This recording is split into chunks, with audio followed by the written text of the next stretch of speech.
What's up? We're going to do some Steve Miller with the window. This goes out to my subscriber, Lucas, but it's L-U and then a space and then C-A-S. Here you go. Standard tuning for this. And yeah, and it's another reason to, do some acoustic here. How you doing? I'm Mike Gross, by the way. rockinguitarlessons.com. Nice to meet you. So, here's what we're going to do. Ready? It's standard tuning. These are the parts you're about to learn.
That's it. Now, go rewind it, slow it down, figure it out. I'll be back with you in a few minutes to check on your progress. I'm going to go get myself a latte.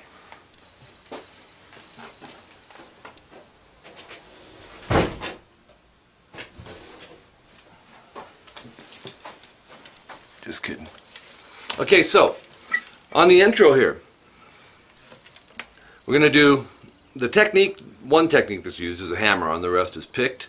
It's E to G with a hammer. So if you're hammering, you're picking and slamming a finger down. Come down with hard pressure. And then 2 open A's. Back to the 3rd fret E, 5A, 3A. So we're going to split this riff kind of in 2 pieces. That'd be the first one, basically where there's a rest. So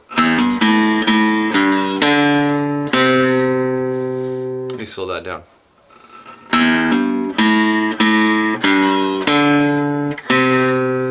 And then the next one, hammer again, same thing. And then instead of going 5-3 on the A, just go open A. Okay, it's going to do that 3.5 times. So 3,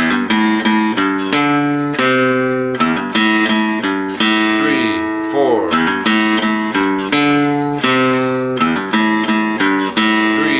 4, 3,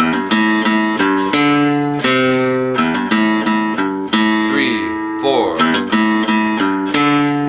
and that's it. Just hold that C note, and with your mouth goes just kidding. Just kidding. All right, so the chords: A minor, an F major 7 with the C bass. No, A minor, G major, F major 7 with the C bass, back to G major. It's going to do that several times, and then I think 4 times, but we'll get to that in a second. So 2D, 2G, 1B, you're going to hit all the strings except the low E. You can either mute that with your thumb, which is the best bet, or try not to hit it. So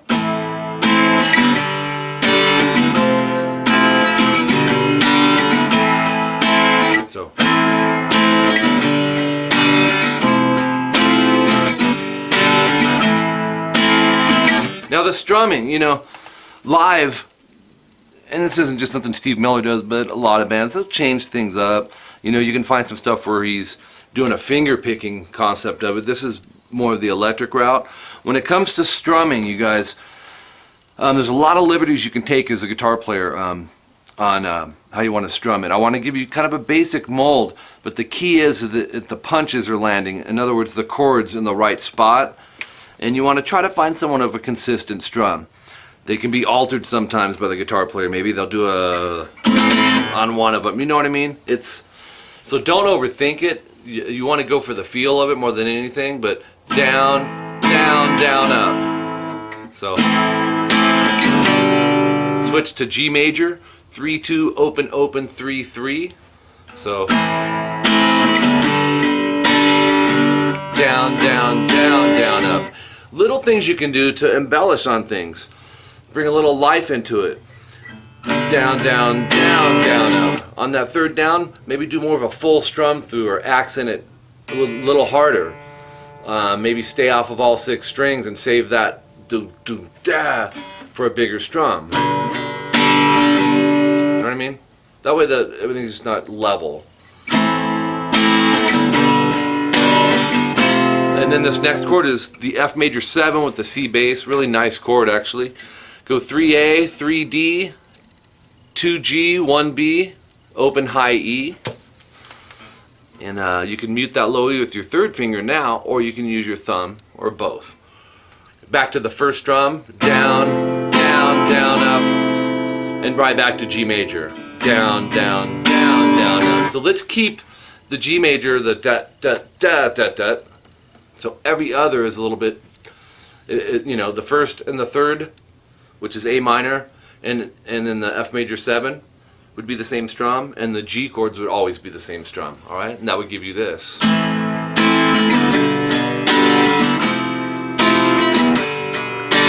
And then start it over.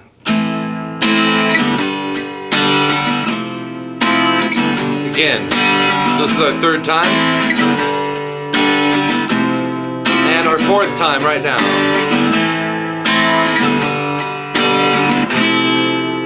Okay, when you get to the F major 7 with the C bass, just strum it. It's a whole note, it gets 4 counts. 1, 2, 3. Actually, no, is it a half note? 2, yeah, it's going to get a 2 count. It's a half note. 1, 2, and then this next chord, it's like an E7 sharp 9. There's a couple different places to play this. We're going with this one. Later on, we're going to do another one. Really cool chord, though. Open, 2, open, 1, 3, 3. If it's too difficult, you can take this G note off, which is the 3rd fret high E, and just make it an E7 like that. But that's in there. So, and you'll strum that for 2 counts. So you'd have 1, 2, 3, 4. All right, and then the next section comes in. This is A minor, D minor, A minor, and then this E7 sharp 9 again. But the strum's different. So and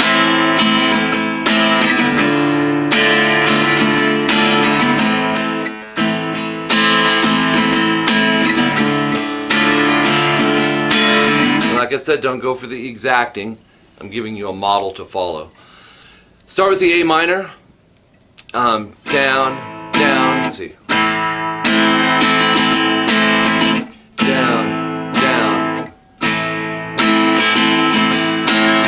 Go with that. Down, down, down, up, down, down, up, down. I know it seems like a lot. You want to memorize that pattern in your head, and then you can kind of alter little things if you want, but down, down, down, up, down, down, up, down. And then we're going to switch to D minor. That's 1, 3, 2, open from the bottom up. Thumb will mute the low E, and if you hit the open A, that's just fine and dandy. So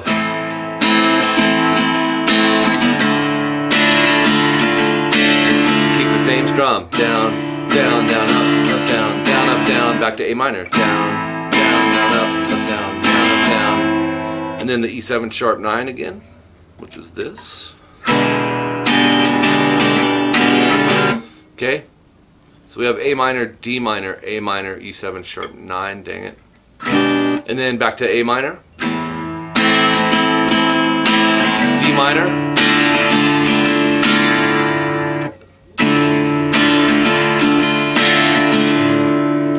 and then it changes. Now we're going to do another variation of the E7 sharp 9, which is also called the Hendrix chord, and it's usually played up here. 7A, 6D, 7G, 8B, and then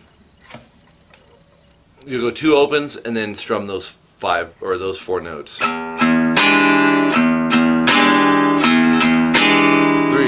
4. Then it's going to go back and start over, not from the, but from the A minor, G, F, G, that whole part. So one last point I want to make in this. In doing this E7 sharp 9, as a matter of fact, on my website, rockinguitarlessons.com, I just finished up a series of how to be a cleaner guitar player, and it comes down to muting. A lot of times with your fret hand, sometimes with this hand, and sometimes both. And you want to keep the separation in this part. Watch what my middle finger does.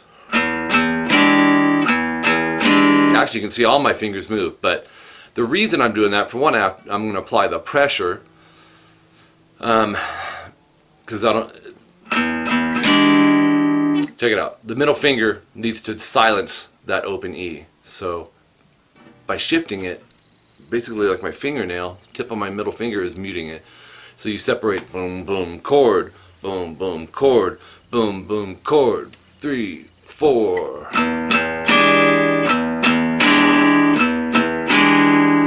Follow me on that? I hope you do. I really do. Anyways, let me grab a seat really quick. So you do want to focus on that stuff, because I think more often than not, well, I don't know if that's even valid to say, but often with guitar players, because I think we all go through that at some point, we want to get our playing cleaner, whether it's rhythmically or playing solos or whatever we're doing on the instrument. Sometimes we may have the mechanics of it. In other words, our fingers may change to the chords just fine. Like, it's not holding you back, which in effect is going to mean this hand is, you'll be able to strum things and you don't have to worry about it. But if you're having notes ringing through on the chord that aren't in that chord, you may not always hear it, because it depends what you're playing. An E7 sharp 9 has an E in it, so if I didn't separate that low E, it wouldn't sound like a train wreck, okay? But if I was playing an F sharp or a F7 sharp 9, and I needed to separate that open E, it would sound horrible. Watch. And you're thinking, wait a minute, I landed this chord, my fingers, everything, why does it sound so bad? That's where muting comes in. It's so important. You don't hear it talked about enough from guitar teachers or, you know, reputable guitar players. I don't know, sometimes I think we forget where we came from. As a teacher, you got to start, we need to analyze those things so we can share them with you guys. And that's why you have to be careful. Even, you know, on the internet, there's a lot of information out there, but there's a lot of bad information too. So find someone you trust. If you don't trust me, find someone that you do trust that will take the time to show the little things that seem to be overlooked. Because I think too often, like I said earlier, we're just trying to make sure we can get our chords clear and then change them without having a big long pause and have to go, like, this finger goes here. You know, if you're at that point, doesn't mean there's something wrong with you. You're just at a beginner phase. You want to get past that. So practice is what does that. If that's you, then take the time and not only try to land those chords clearly and faster, but make sure you're muting, using your available fingers to mute when necessary, because you're learning it anyways. So you know what, it's, if you skip that procedure, then you got all the changes fast and then it's sloppy, and then you got to go back. You don't have to, but if you want to improve on your playing, you got to go back and then slow down, because you're not used to doing it. I'm sure you understand what I'm saying. So anyways, thanks for the request. Steve Miller is the man. He's awesome. And I wanted to do some more acoustic stuff. I know for a while there, I had a couple emails going, dude, I'm loving what you're doing, but you know, you're doing a lot of the 80s glam metal and blah, blah, blah. And that's my primary request for that. But this channel is all styles, everything, man. I don't leave anything out. I even have stuff that's not even guitar, and I transcribe, you know, the whatever instrument it is onto guitar. I just want it to be the one-stop place, man, where you guys can come, no matter what style you like, and improve on it. My email is mike@rockinguitarlessons.com. Obviously, my website is rockinguitarlessons.com. My Skype name is rockinguitarlessons.com, which the reason I'm saying that is I do teach privately on Skype. not just in the United States, but around the world. And on my website, there's a tutorial that goes into more detail on that. I teach guitar and bass. My wife Jolene teaches vocals, so if you want to become a better singer, she's the one to talk to.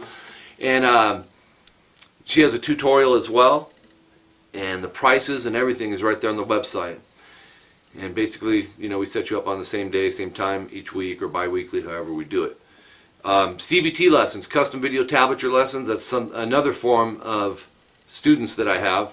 And for those of you that can't really fit the time in to sit down and do the one-on-one lesson, this is really the same thing. They're very detailed. You let me know what it is you want figured out. I get it the way the band's doing it. We can do all the guitar tracks, just the rhythm, just the solo. They're custom. That's what it's about. And there's a tutorial on the website for that too. While you're there, if you don't mind, fill out the contact information. It'll take you under 10 seconds. That'll put you on an email for our newsletter, let you know what's going on with RGL. And there's some freebies on the website. Be sure to check those out. Of course, if you want to become a member of my website, I would love it. And I appreciate the support. If you can't, you're here, right? YouTube, they're free. So, until next time, keep rocking, guys. And slow down. And make sure everything's clear. See you later.